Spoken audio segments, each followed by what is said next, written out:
Hey Libra, welcome to your August 2020 reading. My name is Shay. We're going to go ahead and hop right into your cards. I feel like you're going to come into yourself in the month of August. I think that you're going to start finding some balance and kind of honestly getting some clarity about previous issues that you've had in relationships or friendships or things of that nature. There's some type of coming together or balance rather that's happening with almost like you're coming to terms with things that have happened to you.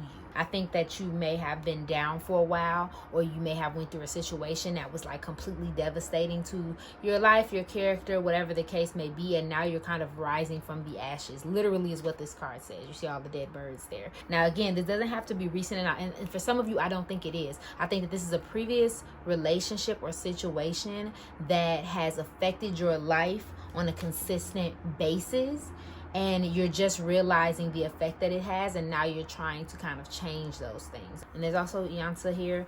She's a card of like swiftness and powerfulness. I think that you do want change, whether that's change of a relationship. For some of you it's a change of a dress, some of you it's just a change of scenery, but I think that you do want change, and some of you may be planning on moving or maybe taking a trip in the recent months. But I also think that there is a possibility for a change in communication with a certain person or individual that you typically get along with. This person could be a fire sign, could not be. Where there's normally really good communication or really good partnership, there isn't, and there's some type of situation that is causing you all to either disagree or argue, or just I think for some of you, you're seeing a different side of them. I think you're probably seeing a more angry, kind of stormy, kind of a suspiciousness to them that you haven't seen before, and that's kind of making you look at them like, who is that? That ain't you. I got the Oshumare card and the Devil card. So I just picture a person who is in a relationship with someone, and this someone is typically mild. They're a certain kind of person all the time, but then you're starting to get glimpses of this negative side. You know, little things, maybe stuff they say, ways that they think, the way they treat their waiter.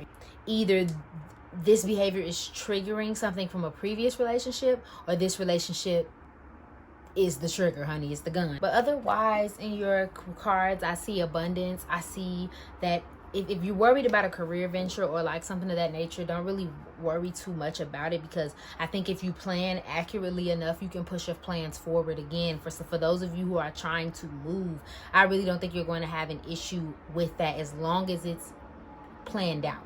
Won't be easy by any means, but you have the charm, the luck, the you know what I mean, elegance and all to do it. Okay, so in your clarifying, we got the 7 of Pentacles. You have something on the horizon. You have something you're already growing or working on, and this could be this move, this could be some type of business venture or something of that nature, but you got something on the horizon, and I think it may be time for you to get some fresh eyes, because there is this air of trying to get away from something, or stagnation with communication and business partners and things of that nature. It's just time to press pause. It's kind of what I just heard. Like you're not going to be able to make decisions and make the moves that you want to right now. Just give yourself a second, okay? And then we're going to go ahead and move into your love cards. We have the Puppet Master.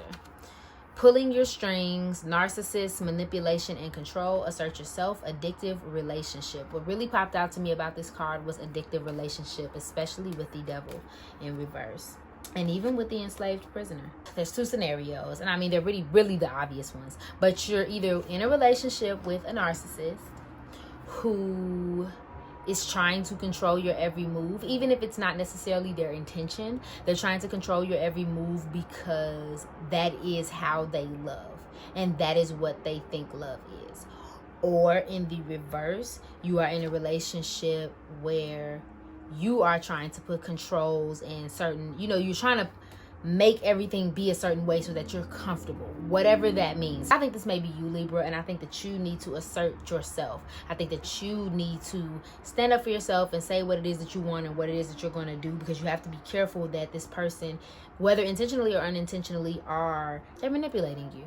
And the only way to kind of keep them from doing that is being direct and saying what you mean, and you know what I mean, letting them know where to get off the goddamn train, okay? And moving forward, we have let go of guilt in your advice cards for the month of August.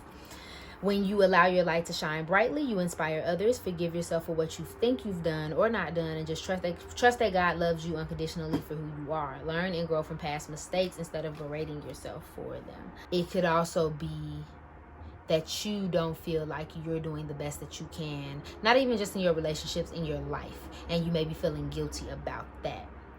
Then there's also a scenario of you starting to do something that used to be a passion of yours when you were a child, and you feel guilty about going back to that thing.